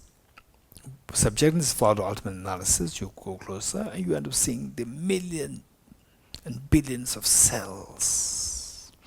And these cells, each of these cells are made of nucleus, the cytoplasm, and the cell membrane. And the nucleus consisting of chromosomes, and chromosomes consisting of molecules, DNA molecules, and the molecules consist of the atoms. And we can keep going like this, but we can stay there. Now, what are you seeing? I'm just seeing a pool of atoms. Where is this beautiful flower which you earlier saw? It is no more there.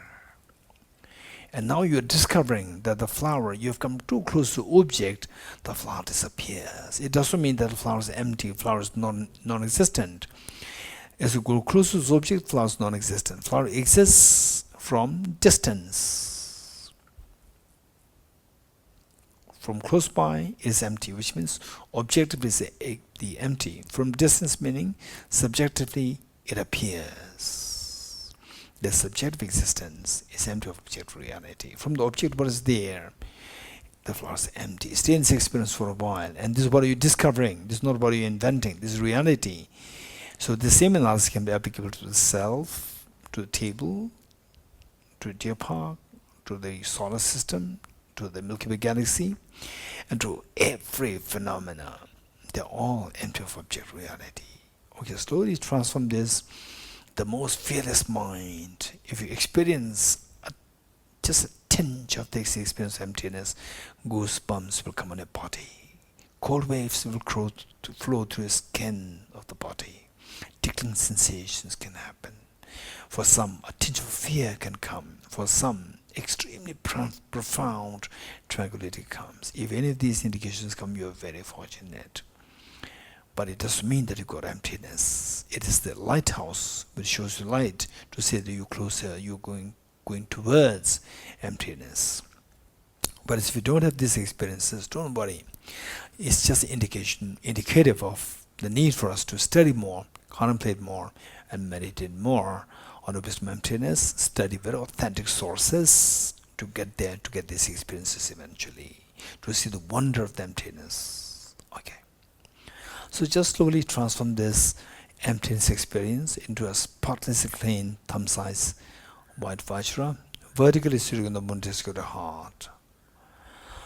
Okay, now you have the moon, symbolic of the ultimate conventional Bodhichitta, which the presence of which will exterminate the self-centered attitude. And Vajra is symbolic of the ultimate Bodhichitta, which is the non-dual wisdom of Arya Bodhisattvas. And this will guarantee to eliminate all the afflictive and cognitive obscurations. Thereby your Buddha nature becomes fully unraveled. We experience total fearlessness and infinite happiness, and that you're able to share this wisdom to the infinite beings instantly. That's amazing.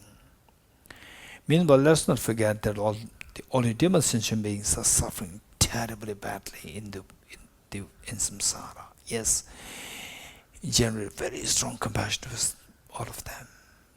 And this compassion invokes the Vajramuni to heart to multiply infinite number of times. Share one set of Vajramuni at the heart of your mother, one set of Vajramuni at the heart of your father,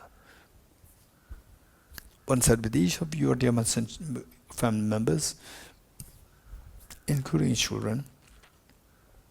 Share one set with each of the sentient beings here in Deer Park, in India, in your own country, in the whole Milky Way galaxy, in the entire universe, at the hearts of each of sentient beings, in the oceans, and also each sentient beings in the wilderness, non-human beings, spirits, God and goddesses, everyone has now the share of your Vajra moon. Amazing. At the same time, let's not forget that Buddhist Bodhisattvas, they are watching us. Why not we invite all the Buddhist Bodhisattvas to be the witness and a guest to our undertaking the ceremony of taking aspiration Bodhisattva vow. And what is this aspiration Bodhisattva vow? It is not necessary for somebody to be Buddhist to take this vow. This vow is not actually a vow. This is just to reinforce your compassion. And if at all you want to have some commitments, there's no specific commitment attached with this, but if at all you want to have some commitments, it is for us to commit ourselves from today onwards. I'll try to be as helpful to others as possible. If not, at least I'll not harm others. This much if you can commit yourself, you're entitled to take the spiritual Bodhisattva vow, irrespective of what religion that you're following. Even if you're not following any religion, that's also fine. You're entitled to take the spiritual Bodhisattva vow. So with this in mind, in order to make request to our Buddhist Bodhisattvas to be our guests in the witness, let us slowly stand up to make 3 prostrations along with all demonstration beings.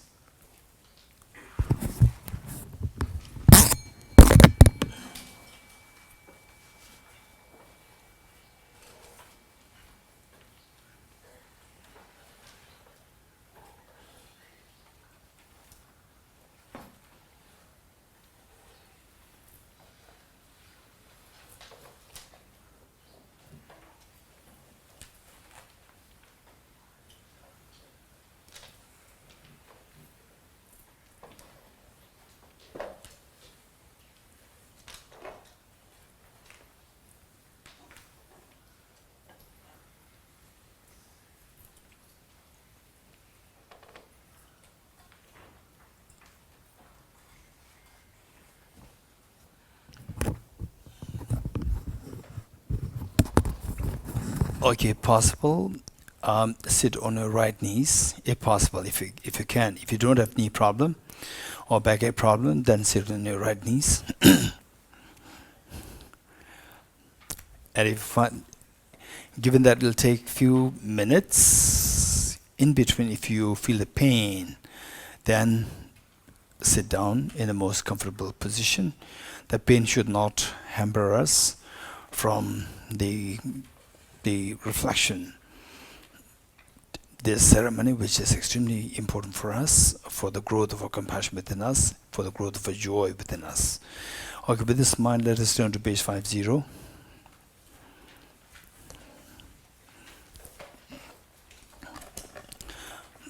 Okay, those of us, what's your name? What's your name? Aiko. Aiko. Okay, Aiko, if you feel painful, you can sit in your chair, it's not a problem. So, those of us who have knee problem, backache problem, or any body problem, and you want to sit comfortably, please sit comfortably. No need to force yourself to sit on your knee. And even those of us who are sitting on your knee, I say, in between, if you start to feel the pain, then sit comfortably, sit down. Okay. First, I'm going to quickly explain this. From tomorrow, no explanation, because this is the main thing. So what we do is that we are trying to what we're doing here is we're trying to unravel the treasure of happiness within us, Buddha nature within us, and to do that. This is something which we have never done before. Because of this, this is an extremely important journey. And the journey, more the complicated, more the time-taking the journey, we need a great support. And greatest of the support that we can think of is the Triple Gem. So the first line says, I go for refuge in the Triple Gem. And then this journey involves the road. And the road is blocked by the fallen trees, the boulders, and so forth, again you cannot undertake the journey. So the road is none other than your own mind. Our mind must be freed of the fallen trees and the boulder like the mental defilements. So how to do that effectively is by confessing the mental defilements. So second line says, I confess the negativities individually. Now the road is clear, but if the car doesn't have the fuel, again you cannot undertake the journey. So the car is none other than your own mind, and this mind should have enormous amount of the the fuel of the virtues and the merits to undertake this journey. For example, like for us to go for, for some expedition, adventures and so forth, you have to carry our the food with us to give the energy, continuous supply of the energy. So we require that energy. The best way by which to do so, to accumulate such a huge amount of the virtues and merits within a short span of time, is what the Buddha indicated as to rejoice. Rejoice in the virtues of others, and rejoice in the virtues of yourself. So the third line says, I rejoice in the virtues of all the beings. Okay, now the road is clear and your car has enough fuel. Then people ask you, what kind of journey I'm going to undertake? I'm going to undertake a journey of enlightenment. I'm going to attain Buddhahood. The fourth line says, I hold the precious Buddha in my heart. So this is okay, we'll say this wholeheartedly 3 times. I go for refuge to the Triple Gem. I confess the negativities individually. I rejoice in the virtues of all the beings. I hold the precious Buddha in my heart. I go for refuge to the Triple Gem. I confess the negativities individually. I rejoice in the virtues of all the beings. I hold the precious Buddha in my heart. I go for refuge to the Triple Gem. I confess the negativities individually. I hold the precious Buddha in my heart. Okay, the next 2 verses, I'm going to quickly explain this. It starts by invoking your gurus, Buddhas, and Bodhisattvas to pay heed to you. And the first verse is that thus far, what we said is that I want to become Buddha for the benefit of sentient beings. But in the history of humanity, is there anybody who actually they trailblazed? Trailblazed meaning somebody who actually did it to accomplish that state. If you look at the browse through the history of the humanity, we see that 2,500 years ago, there was once a young prince by the name Siddhartha. And then he succeeded that. If this is how he succeeded, likewise all the Buddhas of the past, if they succeeded, how did they succeed? So they succeeded on the basis of the 2 factors. The first is they generated very strong strong motivation bodhicitta to become Buddha. And the second factor, to materialize this aspiration of the bodhicitta, may I become Buddha. To materialize this aspiration, they engage in the bodhisattva's conducts, bodhisattva's practices. If these are the 2 things on the basis of which now they become the Buddhas, to be inspiration to millions and trillions of infinite sentient beings, then I will also follow the footsteps. Second verse says that I will also follow the footsteps by creating these 2 the factors. First, I will generate very strong motivation bodhicitta, and second, to materialize this aspiration bodhicitta, I will also engage in bodhisattva practices. Whatever I do, I just somehow associate this as a bodhisattva practice to activate the Buddha nature within myself. Okay, with this in mind, let's recite these 2 verses, and to the third repetition, completing the last line of the second verse, just feel the joy of having received the aspiration bodhisattva vow. Gurus, Buddhas, and Bodhisattvas, please be here to me. Just as previous Buddhas have generated the mind of Bodhichitta, and just as they successfully dwell in the Bodhisattva practices, I will generate the mind of Bodhichitta, and likewise shall I too successfully train the Bodhisattva practices. Gurus, Buddhas, and Bodhisattvas, please be here to me.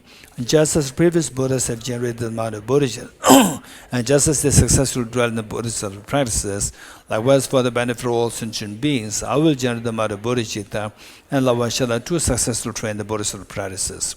Gurus, Buddhas, and Bodhisattvas, please be here to me. Just as previous Buddhas have generated the mind of Bodhichitta, and just as they successfully dwell in the Bodhisattva practices, likewise for the benefit of all sentient beings, I will generate the mind of Bodhichitta, and likewise shall I too successfully train the Bodhisattva practices. Feel the joy over having received the aspiration Bodhisattva vow, and just imagine that imagine all the Buddhas, Bodhisattvas, like the mother, after all these many years of hearing complaints from the school principal that your daughter is so mischievous, your son is so mischievous. And this is the only thing that the mother has been hearing from the school principal all these many years. And this is exactly what has been doing. But today, the school principal comes and the mother's again very apprehensive of what kind of complaints. And the school principal said, no, I came here to congratulate you. And what for? Your son and your daughter, these two are appointed as the best students of the school for this year. And the mother could not believe her eyes. Yes, it gives such a joy of tears, the tear of joys in her. This is exactly what happens to all Buddhist bodhisattvas.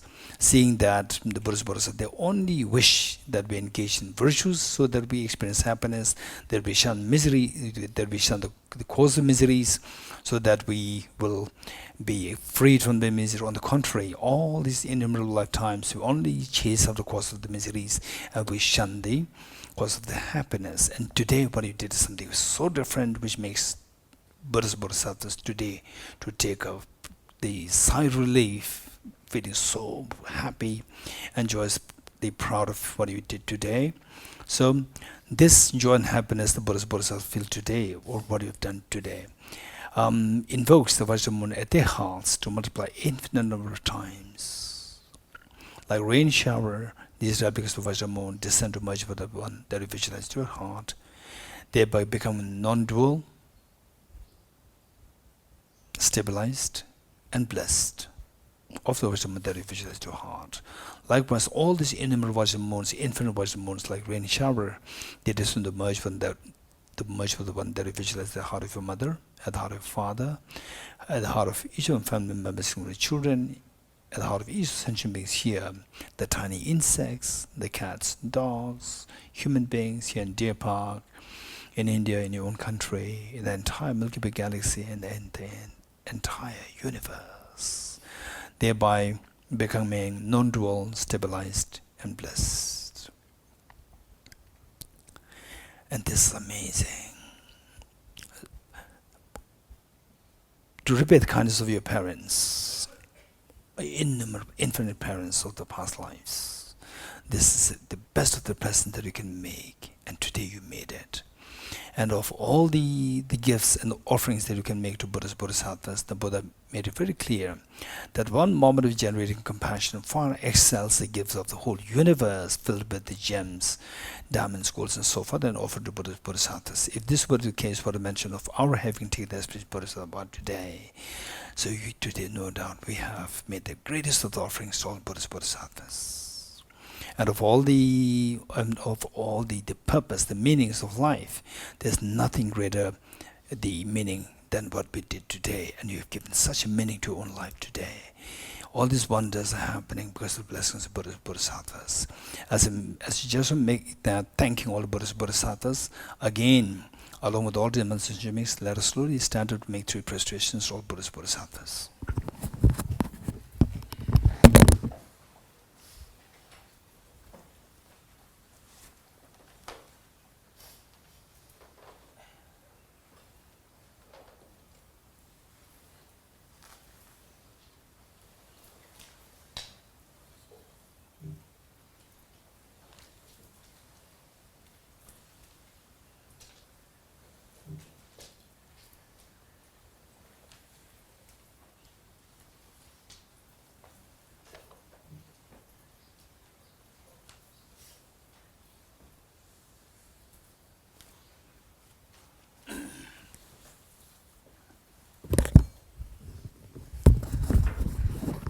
Okay, please take your seats.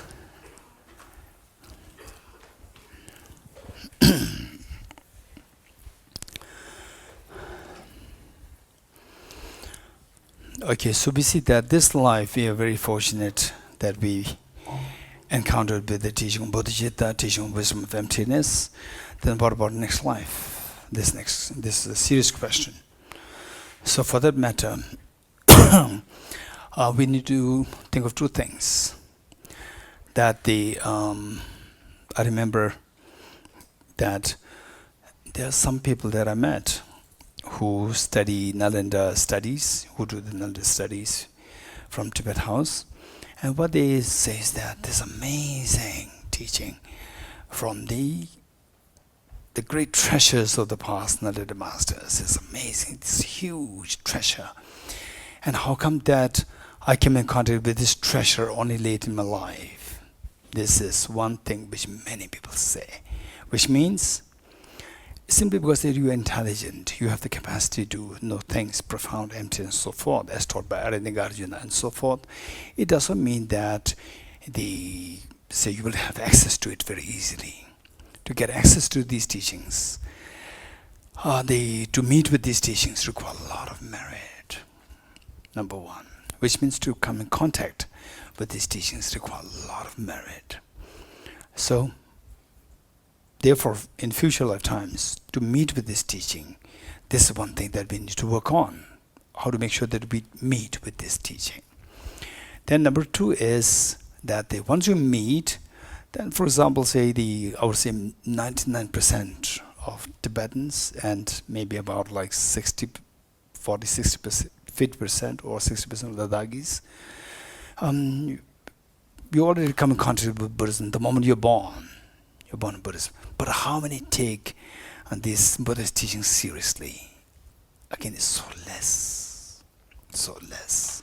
Even though you come in contact, doesn't mean that you will rigorously engage in this practice. Unless we rigorously engage in this practice, unraveling, unfolding of your Buddha nature will never happen automatically. So, we require two things. One is to meet with the teaching of the wisdom of emptiness, Bodhichitta. Number two, once you met, then take advantage of this rigorous engagement in this practice so that your fearlessness and infinite happiness will be experienced very soon, and that you become like the Buddha Shakyamuni himself, like His Holiness the Dalai Lama, to be the sun to shine to the whole universe. So, for that matter, two things to work on. One, to meet with the Dharma. What we can do is include that in the form of a very powerful prayer, number one. Then once you meet with the Dharma, then what? Once you meet with the Dharma, then what? Then rigorous practice, not just practice, rigorous practice. So when are you more rigorous? Say in your mind, when are you more rigorous? On your birthday, or your mind is more alert, fresh, happy birthday, or on the Monday mornings? The girl, there was your name? Youngest. When? On your birthday or Monday mornings? Your mind is more alert and fresh and happy. Birthday, not the... right? Why birthday? Why birthday? Because you feel happy. You're getting it? So when you feel happy, the mind automatically becomes alert, fresh and rigorous. You're getting it? So one is to connect with the Dharma by including that in form of a very, very powerful prayer. Number two is to connect with the joy and happiness. Connect with this teaching, wisdom of emptiness. Link with the joy and happiness. Leave an imprint that, for example, say okay,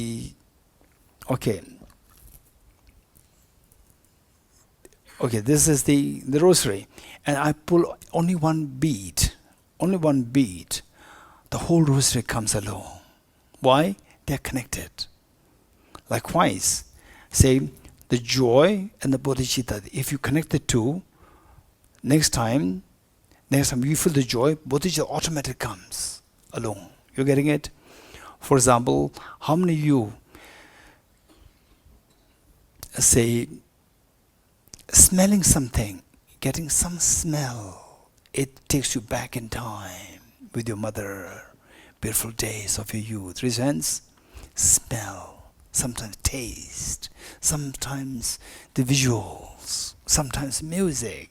In my case, a song, a simple song, it takes me back like 50 years ago when I was in the mother's lap. So why? Because that this song and the mother's love, these two are linked. So when later on, after 50 years, when you hear this song, the mother's love and affection is retrieved. So when the love and the joy is retrieved, then you just feel like embracing it. So bodhicitta, say, you hear the word bodhicitta, instantly this joy is retrieved. The moment the joy is retrieved, what triggered this joy? the word Bodhichitta, then you will embrace this Bodhichitta, you will chase after the Bodhichitta. You're getting it? You will rigorously go after the Bodhichitta. So next life, so it's a little girl or a little boy, even though you may be born somewhere else, you hear the word Bodhichitta. It sounds so familiar, so pleasant word. There's a magic there, this word Bodhichitta. It's not magic, because in your past life, you connected that with the magical emotion of joy. You're getting it? The moment you hear this word Bodhichitta, this magical emotion of joy is also triggered. Then you chase out the Bodhichitta. That makes you do a rigorous engage in the Bodhichitta practices and wisdom of emptiness. Okay, so the verse that we're going to read now 3 times, that is to include they include a very powerful prayer for us to be connected with these teachings in the future lifetimes. And the remaining verses are taken from Guided Bodhisattva's Way of Life by Bodhisattva Shantideva, so that in future lifetimes that we rigorously engage in the Bodhisattva deeds, Bodhisattva practice with great joy. Okay, ready? Throughout my future lifetimes, may I always be guided by the compassion Buddha and be able to uphold the true practice Bodhicittas even in the course of my life. Throughout my future lifetimes, may I always be guided by the compassion Buddha and be able to uphold the true practice Bodhicittas even in the course of my life. Throughout my future lifetimes, may I always be guided by the compassion Buddha and be able to uphold the true practice Bodhicittas even in the course of my life. The remaining verses to invoke this joy associated with Bodhicitta. In order to further increase this bodhicitta from now on, those with discernment who have lucidly seized and awakened mind of bodhicitta in this way should highly praise in the following manner. Today my life has borne fruit, having well obtained this human existence. I've been born in the family of the Buddha, and now one of Buddha's children. Today, thus whatever actions I do from now on must be in accord with the family. Never shall I disgrace or pollute this noble and unsullied race. Just like a blind discovering a jewel in Hebrew rubbish, likewise by some coincidence an awakened mind has been born within me, is the supreme ambrosia that overcomes the suffering of death, is the inexhaustible treasure that eliminates the poverty in the world, is the supreme medicine that quells the world's disease, is the tree that shelters all beings to wandering and entirely on the path of conditioned existence, is the universal bridge that leads to freedom from the unhappy states of birth, is the dawning moon of the mind that dispels the torment of disturbing conceptions, is the great sun that finally removes the mystic ignorance of the world. It is a quintessential butter from the churn of the mill of Dharma. For all those guests traveling on the path of conditioned existence who wish to experience the bounties of happiness, this will satisfy with their joy and actually place them in supreme bliss. Today, in the presence of all the protectors, I allow the world to be guests at a festival of temporary and ultimate delight. May gods, demigods, all be joyful. Okay, so the morning practice where we generated enormous amount of the virtues and merits, let us dedicate these to the good health, long life of His Holiness the Dalai Lama, the true source of joy and happiness on this earth, and that His wishes be fulfilled spontaneously. Particularly His vision of His vision of the universal ethics to be disseminated over the world, that the future leaders, at least the future leaders, on various levels, be it on the international level, national level, or community level, or even in a family, that the future leaders will generate the instinctive desire to embrace each other, hold hands each other, rather than push each other with missiles. So, this is Holiness's dream, and let's pray that this dream comes true. And that every sentient being can really sigh, can take a deep breath of sigh of relief with the genuine peace, with no wars, with no conflicts, including no domestic violence. And may the teaching of the Bodhichitta and wisdom and emptiness flourish in the minds of all sentient beings. With this mind, let's do the recitation, the dedication prayers. I dedicate the marriage thus gathered to first realize this deeds in the prayers of the Buddhas and the Bodhisattvas 3 times, and to the upholding of the doctrine of scripture and insight. May in all lives, through the force of this merit, never separate from the 4 wheels of the Mahana vehicle, and accomplish all the stages of the path, renunciation, bodhicitta, perfect in the 2 stages. From our 2 collections, vast the space that have amassed from working with effort is practice for great length of time, may I become the chief leading Buddha for all those whose minds minds blinded by ignorance. Te Om Gate Gate Paragate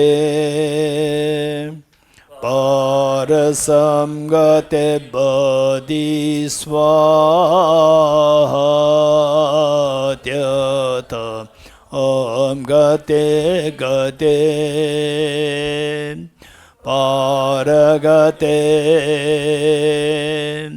Parasamgate Bodhiswatyata Om Gate Gate Paragate Parasamgate Bodhiswaha. Okay, 3 processions together.